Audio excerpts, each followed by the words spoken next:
ओम शांति। सुनते हैं 17 मार्च 2007 की अव्यक्त मुरली। आज की मुरली का टाइटल है श्रेष्ठ वृत्ति से शक्तिशाली वाइब्रेशन और वायुमंडल बनाने का तीव्र करो, दुआएं दो और दुआएं लो। आज की मुरली में 4 क्वेश्चन। नंबर 1, बाप को प्रत्यक्ष कब कर सकेंगे? नंबर 2, पुरुषार्थ में कौन सी एक बात की तीव्रता चाहिए? नंबर 3, वर्तमान समय किस प्रकार की सेवा चाहिए? लास्ट, वृत्ति रूहानी शक्तिशाली कब होगी? तो सुनते हैं 17 मार्च 2007 की मुरली। आज बाबा ने विशेष इस मुरली में तो बाबा ने कहा कि डेट फिक्स तो करते रहते हो सेवा के प्रोग्राम्स की, प्लान की। कुछ सब परिवर्तन की भी डेट फिक्स करो, प्रत्यक्षता की भी डेट फिक्स करो। पहले तो अपनी प्रत्यक्षता करो, फिर बाप की प्रत्यक्षता होगी। तो सुनते हैं, आज प्यार और शक्ति के सागर बाप दादा अपने स्नेही सिक्की लधे लाडले बच्चों से मिलने के लिए आए हैं। सभी बच्चे भी दूर दूर से स्नेह की आकर्षण से मिलन मनाने के लिए पहुंच गए। चाहे सन्मुख बैठे हैं, चाहे देश विदेश में बैठे हुए स्नेह का मिलन मना रहे हैं। बाप दादा चारों ओर के सर्व स्नेही, सर्व सहयोगी साथी बच्चों को देख हर्षित होते हैं। बाप दादा देख रहे हैं, मेजॉरिटी बच्चों के दिल में एक ही संकल्प है कि अभी जल्दी से जल्दी बाप को प्रत्यक्ष करें। बाप कहते हैं सभी बच्चों का उमंग बहुत अच्छा है, लेकिन बाप को प्रत्यक्ष तब कर सकेंगे जब पहले अपने को बाप समान संपन्न संपूर्ण प्रत्यक्ष करेंगे।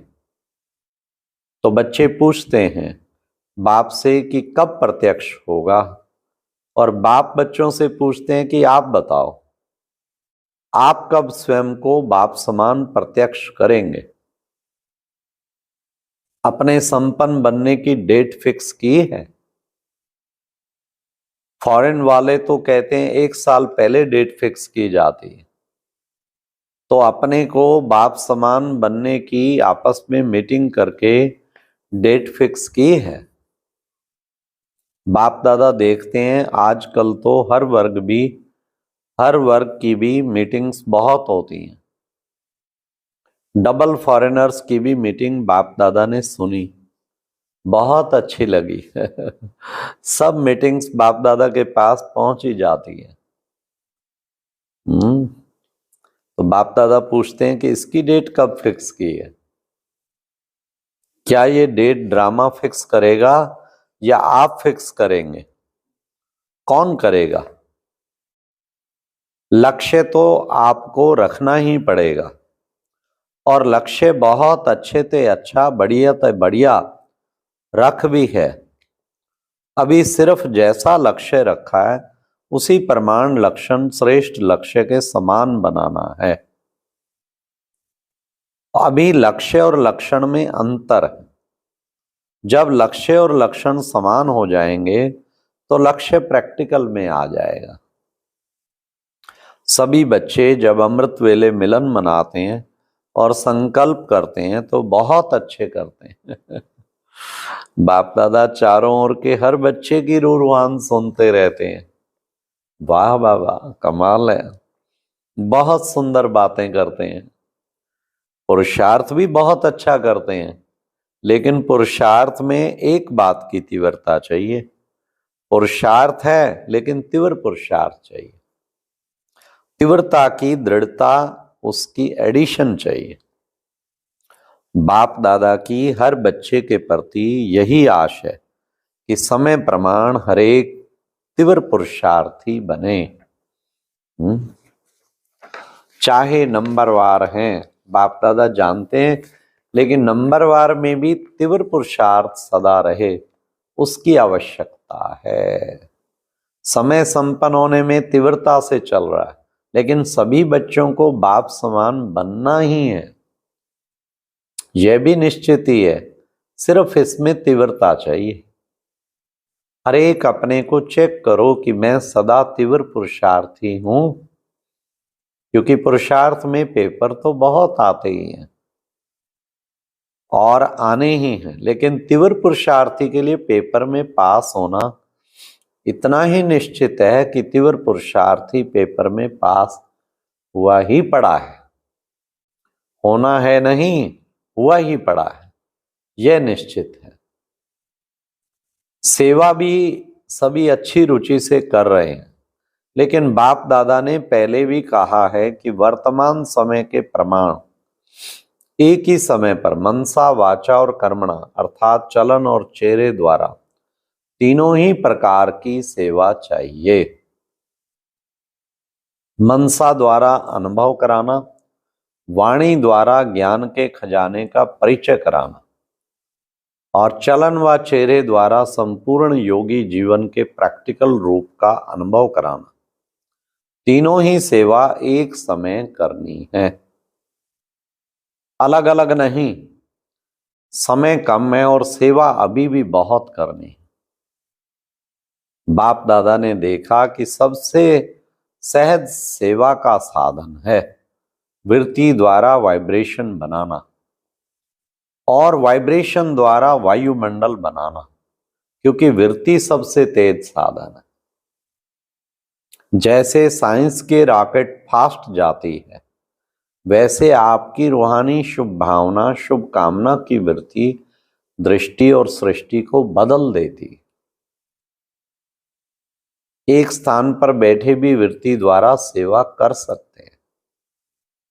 सुनी हुई बात फिर भी भूल सकती है, लेकिन जो वायुमंडल का अनुभव होता है वह भूलता नहीं है।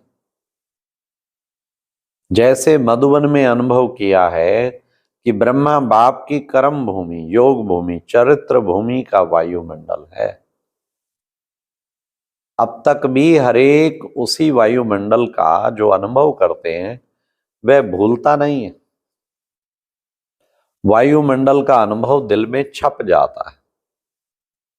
तो वाणी द्वारा बड़े बड़े प्रोग्राम तो करते ही हो, लेकिन हरेक को अपनी श्रेष्ठ रूहानी वृत्ति से, वायुमंडल से, वाइब्रेशन से वायुमंडल बनाना है।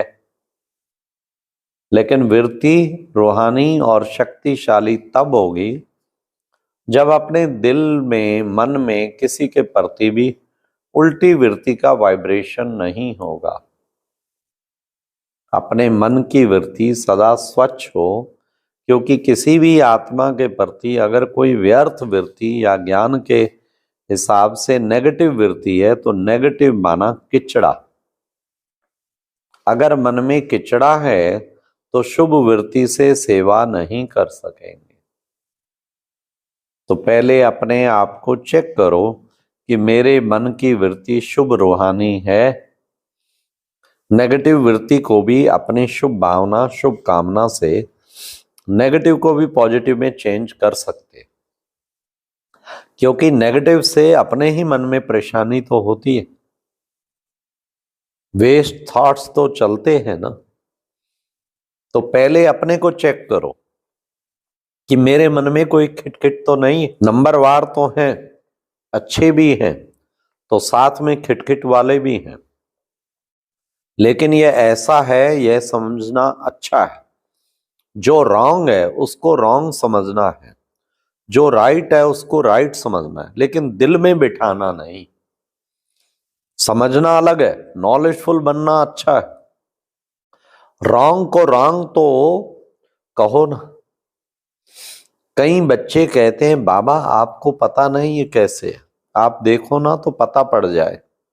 बाप मानते हैं, आपके कहने से पहले ही मानते हैं कि ऐसे, लेकिन ऐसी बातों को अपने दिल में, वृत्ति में रखने से स्वयं भी तो परेशान होते हो। और खराब चीज अगर मन में है, दिल में है, तो जहां खराब चीज है, वेस्ट थॉट्स हैं, वे विश्व कल्याणकारी कैसे बनेंगे। आप सभी का ऑक्यूपेशन क्या है? कोई कहेगा हम लंदन के कल्याणकारी हैं, दिल्ली के कल्याणकारी, यूपी के कल्याणकारी, या जहां भी रहते हैं, चलो देश नहीं तो शहर के कल्याणकारी। ऑक्यूपेशन सब यही बताते हैं कि विश्व कल्याणकारी। तो सब कौन हो? विश्व कल्याणकारी ना? हैं तो हाथ उठाओ। सभी ने उठाया। विश्व कल्याणकारी, विश्व कल्याणकारी। अच्छा, तो मन में कोई भी खराबी तो नहीं है? समझना अलग चीज है, समझो भले ये राइट है ये रॉन्ग है, लेकिन मन में नहीं बिठाओ। मन में वृत्ति रखने से दृष्टि और सृष्टि भी बदल जाती है। बाप दादा ने होमवर्क दिया था, क्या दिया था? सबसे सहज पुरुषार्थ है जो सभी कर सकते हैं, माताएं भी कर सकते हैं, बूढ़े भी कर सकते हैं, युवा भी कर सकते हैं, बच्चे भी कर सकते हैं। वह यही विधि है, सिर्फ एक काम करो, किसी से भी संपर्क में आओ, दुआ दो और दुआ लो। चाहे वह बद्दुआ देता है, लेकिन आप कोर्स क्या कराते हो? नेगेटिव को पॉजिटिव में बदलने का। तो अपने को उस समय कोर्स कराओ। चैलेंज क्या है? चैलेंज है कि प्रकृति को तमोगुणी से सतोगुणी बनाना ही है। यह चैलेंज है ना? आप सबने चैलेंज की है कि प्रकृति को भी सतो प्रधान बनाना है ना?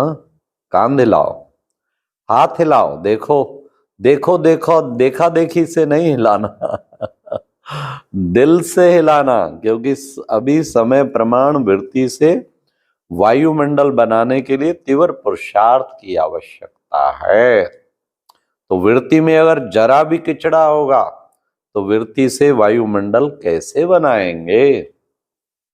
प्रकृति तक आपका वाइब्रेशन जाएगा, वाणी तो नहीं जाएगी, वाइब्रेशन जाएगा। वाइब्रेशन बनता है वृत्ति से, और वायुमंडल, वाइब्रेशन से वायुमंडल बनता है। मधुवन में भी सब एक जैसे तो नहीं है ना, लेकिन ब्रह्मा बाप और अनन्य बच्चों की वृत्ति द्वारा, तीव्र प्रसार द्वारा वायुमंडल बना है। अच्छा, चारों ओर के सदा अपने वृत्ति से रूहानी शक्तिशाली वायुमंडल बनाने वाले तीव्र पुरुषार्थी बच्चों को, सदा अपने स्थान स्थिति को शक्तिशाली वाइब्रेशन में अनुभव कराने वाले दृढ़ संकल्प वाले श्रेष्ठ आत्माओं को, सदा दुआ देने और दुआ लेने वाले रहमदिल आत्माओं, सदा अपने आप को उड़ती कला का अनुभव कराने वाले डबल लाइट आत्माओं, बाप दादा का याद प्यार और नमस्ते।